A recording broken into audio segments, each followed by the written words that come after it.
नमस्कार, तनुजेस रेसिपीमध्ये सर्वांचं स्वागत आहे। आज आपण बनवणार आहोत तांदूळ आणि बटाट्याचा नाश्ता। त्यासाठी लागणारी सामग्री बघा।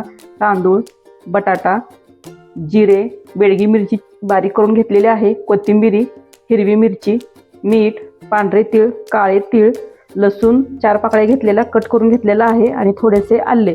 हे तांदूळ 1 तासापूर्वी भिजायला घातलेलं होतं आणि बटाटा हा उकडून घेतलेला आहे। आता आपण तांदूळ पहिला सर्वप्रथम मिक्सरला बारीक करून घेऊ। हे बघा, तांदूळ मिक्सरला लावून घेतलेला आहे। आता हे आपण एका बाउल मध्ये काढून घेऊ। तांदूळ भिजलेला असल्यामुळे ह्यामध्ये पाणी अजिबात घातलेलं नाहीये। हा शिजलेला बटाटा आहे, हा कट करून हाही आपण मिक्सरला लावून घेऊ, बारीक काप करून। हे जे अशा पद्धतीने हा बटाटा ही मिक्सरला लावून घेतलेला आहे। आता तांदूळ आणि बटाटा आपण दोन्ही मिक्स करून घेऊ। त्यामध्ये कोणत्याही प्रकारच्या गाठी राहणार नाहीत। अशा पद्धतीने ह्याला मिक्स करून घेऊ। आता मिक्स करून घेतलेला आहे। आता आपण ह्यामध्ये हिरवी मिरची, कोथिंबीर, जिरे, बेडगी मिरची आहे ही बारीक करून घेतलेली आहे, हे आता आपण घालून घेऊ। आले आणि लसूण,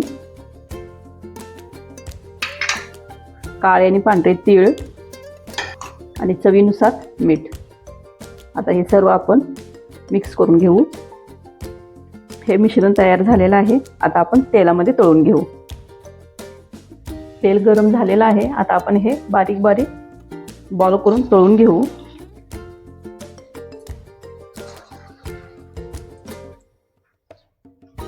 अशा पद्धतीने सर्व आपण तळून घेऊ। आता अशा पद्धतीने तांदूळ आणि बटाट्याचा नाश्ता तयार झालेला आहे। धन्यवाद।